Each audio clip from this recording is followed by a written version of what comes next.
సాగు కోసం రైతులకు సాయం చేసేశారట. నష్టపోయిన పంటలకి పరిహారం కూడా ఇచ్చేశారట. ఇక ఉపాధి హామీ పథకంలో పనులన్నీ చేయించేశారట. అధికారులు చెప్పిన మాటలు కేవలం పేపర్ల మీద కనిపిస్తున్నాయి, క్షేత్రస్థాయిలో మాత్రం కనిపించడం లేదు. సత్యసాయి జిల్లాలో అధికారులు కూటమి నేతలు చేసిన గిమ్మిక్కులివి. ఏ పనులు జరగకుండానే జరిగినట్టు బిల్లులు పెట్టి కోట్ల రూపాయలు స్వాహా చేసేశారు. శ్రీ సత్యసాయి జిల్లా ధర్మవరం నియోజకవర్గ పరిధిలోని ముదిగుబ్బ మండలంలో ఉద్యాన శాఖ ఉపాధి హామీ పథకాలలో కోట్లాది రూపాయల భారీ అవినీతి స్కామ్ను మాజీ ఎమ్మెల్యే కేతిరెడ్డి వెంకట్రామిరెడ్డి ఆధారాలతో సహా బయటపెట్టారు. అధికార పార్టీ నాయకుల అండతో బోగస్ బిల్లులతో ప్రజాధనాన్ని స్వాహా చేసిన విషయాన్ని ఆధారాలతో సహా బట్టబయలు చేశారు. పుట్టపర్తి జిల్లా కేంద్రంలోని కలెక్టరేట్లో జిల్లా కలెక్టర్ శ్యామ్ ప్రసాద్ ను కలిసిన మాజీ ఎమ్మెల్యే కేతిరెడ్డి ఆధారాలతో సహా ఫిర్యాదు చేశారు. అధికారుల నిర్వాకాన్ని కలెక్టర్ కు వివరించారు. ముదిగుబ్బ మండలంలో రైతులకు టమాటా పంటలో కట్టెల ఏర్పాటుకు, మామిడి చెట్లలో టమాటా సాగు, మామిడికాయలు నాణ్యత వచ్చేందుకు ఫ్రూట్ కవర్లను ఏర్పాటు చేసేందుకు ప్రభుత్వం నుంచి సాయం అందుతోంది. అయితే ఉద్యాన శాఖ అధికారులు కుమ్మక్కై అనర్హులకు బోగస్ బిల్లులు మంజూరు చేశారు.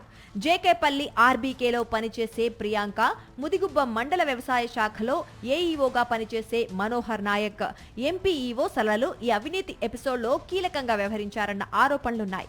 మొత్తంగా మండలంలో 1,38,00,000కు పైగా ప్రజాధనాన్ని బోగస్ వ్యక్తుల పేరిట బిల్లులు మంజూరు చేశారు. అంతటితో ఆగకుండా తమ కుటుంబ సభ్యుల పేరిట కూడా నకిలీ బిల్లులు పెట్టుకున్నారు. ఇందుకు సంబంధించిన అన్ని వివరాలను సమాచార హక్కు చట్టం కింద సేకరించి ఆధారాలను బహిర్గతం చేశారు కేతిరెడ్డి. అర్హత కలిగిన రైతులు ఒక 10% మంది కూడా లేరన్నమాట. వీళ్ళంతా బ్రోకర్లను పెట్టుకొని చేసే కార్యక్రమం చేసినారు. అదొక పాయింట్. ముదుగుబ మండలంలో సోషల్ ఆడిట్ జరిగింది. దగ్గర 10 కోట్ల రూపాయలకు వర్క్ జరిగినట్టు, ఒక 4 లక్షల వరకు అవినీతి జరిగినట్టు ఉంచారు. అక్కడ 10 కోట్ల రూపాయల వరకు కూడా వర్కులు జరగలేదు, ఎందుకంటే ఫీల్డ్ అసిస్టెంట్ లేరు. ఈ మేట్లతో దొంగ బిల్లులు చేసినారు. టమాటా పంట వేసి నష్టాలు వచ్చిన తమలాంటి రైతులకు ప్రభుత్వం నుంచి ఒక్క రూపాయి కూడా రాలేదని రైతులు వాపోతున్నారు. దిగినా జినగా నేను పంట పెట్టినా కానీ నాకు ఎటువంటి నష్టపరిహారం అనేది రాలేదు. ఎవరో పంటలు పెట్టని వాళ్ళు, గుట్టలు చెట్లు ఉండే వాళ్ళకు వాళ్ళకి వేయడం జరిగింది. కానీ ఈ పంట పట్టడం వల్ల ఇట్లా నష్టపోవడం వల్ల మాలాంటి రైతులను ఆదుకునే ఇది లేకుండా పోయింది. జినగా పంట ఉన్నప్పుడు ఆ డబ్బులు ఏదో మాకు ఇస్తే మాలాంటి రైతులు జినగా పెట్టిన వాళ్ళకి పడితే మళ్ళీ నెక్స్ట్ ఇయర్ కన్నా మళ్ళీ ఏదైనా పంట పెట్టుకోవడానికి అవకాశం ఉంటుంది. మామిడి తోటల్లో అంతర పంటగా టమాటా వేయకపోయినా వేసినట్లు అధికారులు జిమ్మిక్కులు చేసి పంట వేసిన వారిని నిండా ముంచేశారని ఆవేదన వ్యక్తం చేస్తున్నారు రైతులు. తమ దగ్గర పంట ఫోటోలు తీసుకుని కనీసం సబ్సిడీ డబ్బులు కూడా ఇవ్వలేదని మండిపడుతున్నారు.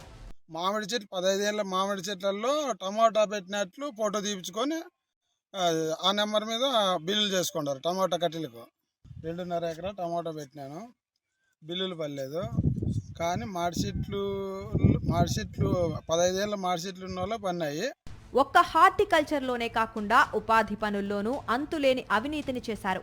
ముదిగుబ్బ మండలంలో 2024 ఏప్రిల్ నుండి 2025 మార్చి వరకు జరిగిన 10 కోట్ల ఉపాధి హామీ పనులకు తూతూ మంత్రంగా అధికారులు సామాజిక తనిఖీలు నిర్వహించారు.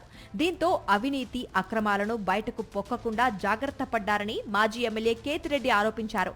ఆడిట్ జరిగిన ఉపాధి పనుల్లో ఫీల్డ్ అసిస్టెంట్లు లేకపోవడంతో ఇష్టానుసారం బోగస్ బిల్లులు పెట్టారన్నారు.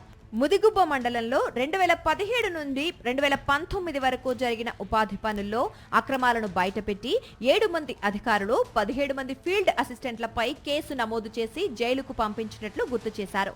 ప్రస్తుతం 3.68 కోట్లకు పైగా ప్రజాధనం దుర్వినియోగమైందని, ఈ డబ్బంతా అధికారులు రాజకీయ నాయకుల జేబుల్లోకి వెళ్లిందన్నారు.